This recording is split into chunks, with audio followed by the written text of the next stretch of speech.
আজকে আমি আপনাদের সাথে শেয়ার করব আমি কিভাবে পুডিং বানাই। জাস্ট কয়েকটা উপকরণ দিয়ে এই পুডিংটা বানাই।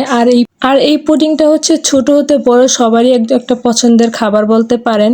তো জাস্ট কয়েকটা উপকরণ দিয়ে আমি এই পুডিংটা বানাই। জাস্ট দুধ, ডিম আর একটু চিনি হলেই হয়। তো প্রথমে আমি 1 লিটার দুধ জাল দিয়ে প্রায় আধা কেজির থেকেও কম করে নিছি, মানে একটু ঘন করে নিছি। তো প্রথমে ব্লেন্ডারের জগে দুধটা আর জাস্ট 1 পিস পাউরুটি দিয়ে আমি কিছুক্ষণ বিট করে নিয়েছিলাম।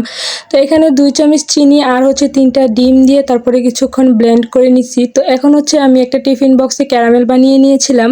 এটার ফুটেজটা আমি তুলতে পারি নাই, তার জন্য সরি। তো এখানে চিনি আর একটু পানি দিয়ে ক্যারামেলটা আমি বানিয়ে নিয়েছি। তারপরে দুধ আর ডিমের মিশ্রণটা দিয়ে একটা বড় পাতিলে কিছুটা পানি দিয়ে তার উপর একটা স্ট্যান্ড দিয়ে আমি যে টিফিন বক্সটা রেখে দিছি। তো টিফিন বক্সের যেহেতু মানে ঢাকনা ছিল না, তো এখানে একটা ঢাকনা দিয়ে তার উপরে আমি একটা ছোট পাথর রেখে দিছিলাম।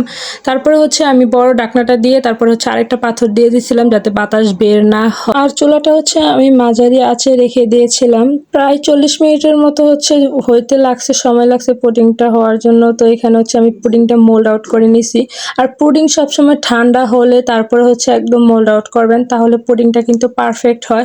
গরম অবস্থায় মোল্ড আউট করলে পুডিং কিন্তু ভেঙে যায়। তো দেখতেই পাচ্ছেন আমার পুডিংটা কতটা সফট এবং কতটা সুন্দর হয়েছে। তো কার কার কাছে এই রেসিপিটা ভালো লাগে অবশ্যই কমেন্ট করে জানাবেন।